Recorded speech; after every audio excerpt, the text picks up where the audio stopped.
આજરોજ જે press conference બોલાવવામાં આવી હતી એ ભરૂચની અંદર જે બે લોકાર્પણ સીએમ રૂપાણી સાહેબ દ્વારા જે કરવામાં આવ્યા હતા એ બાબતે બોલાવવામાં આવી હતી।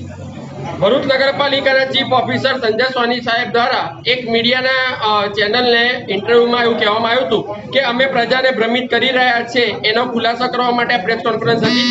આપે જોયું કે પ્રેસ કોન્ફરન્સ દરમિયાન અમે આ ફોટોગ્રાફથી સાબિત કર્યું છે કે ભરૂચની અંદર જે નાઇટ શેલ્ટર હોમ અને ધર્મનગર પાસે જે ફાયર સ્ટેશન બન્યું છે એના કામો અધૂરા છે, છતાં એનું લોકાર્પણ કરવામાં આવ્યું હતું। એને અનુલક્ષીને આજે અમે પ્રેસ કોન્ફરન્સ કરી છે અને એના તમામ પુરાવા સાથે ખુલાસાઓ કર્યા છે। ભરૂચની અંદર નાઇટ શેલ્ટર હોમ અને ધર્મનગર પાસે જે અગ્નિશામક દળ બન્યું છે, ફાયર સ્ટેશન બન્યું છે, એને લગતા જે સવાલો અમારા દ્વારા ઉઠાવવામાં આવ્યા હતા અને અધૂરા કામને ઈ લોકાર્પણ દ્વારા પ્રજા માટે ખુલ્લું મૂકવામાં આવ્યું હતું।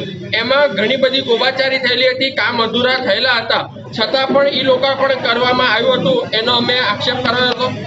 સંજય સોની સાહેબ એ સરકારના પ્રતિનિધિ છે, સરકારના કર્મચારી છે, એની જગ્યાએ એમણે શાસક પક્ષના વ્યક્તિ તરીકે જે કામ કર્યું છે એને અમે સખત શબ્દોમાં વખોડીએ છીએ। ભારત માતા કી જય અસ્તુ। કામ એ કોણ કરી રહ્યું છે?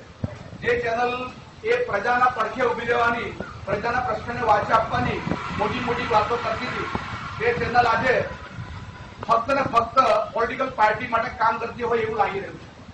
ખાસ કહેવું રહ્યું કે જે પ્રકારની લોકાર્પણની જે વ્યવસ્થા એ કરવામાં આવી હતી અને સીએમ સાહેબ દ્વારા એ તાત્કાલિક અસરથી તાંગાડીથી લોકાર્પણ કરેલું, તો જે પ્રમાણે લોકાર્પણ કરવામાં આવ્યું હતું તો શું એ જ લોકાર્પણ સીએમ સાહેબ જો રૂબરૂમાં અહીંયા આગળ આવ્યા હોત અને અત્યારે જે બંને જગ્યાની વ્યવસ્થા છે એ જ વ્યવસ્થામાં લોકાર્પણ થશે ખરું? આવો એક પ્રશ્ન છે। તો ખાસ જોવું રહ્યું, હું આજે આંતરરાષ્ટ્રીય હિન્દુ પરિષદ, રાષ્ટ્રીય બજરંગ દળ અને હિન્દુસ્તાન નિર્માણ દળ તરફથી માનનીય સીઓ સાહેબને હું ખુલ્લો પડકાર ફેંકું છું।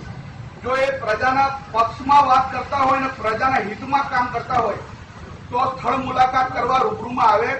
અમારી ટીમ સાથે અમે ત્યાં આગળ લાઈવ ડિબેટ કરવા તૈયાર છે, પણ પ્રજાએ જાગવું જોઈએ। ખરેખર મારી એક નમ્ર અપીલ છે પ્રજાને બી કે આ માધ્યમથી બધા જાગે, જે પ્રમાણેના ભ્રમિત કરવાના કામ સત્તા પક્ષ ને વિપક્ષ દ્વારા કરવામાં આવે છે એને અમે સખ્ત શબ્દોમાં વખોડીએ છીએ। અસ્તુ, ભારત માતા કી જય।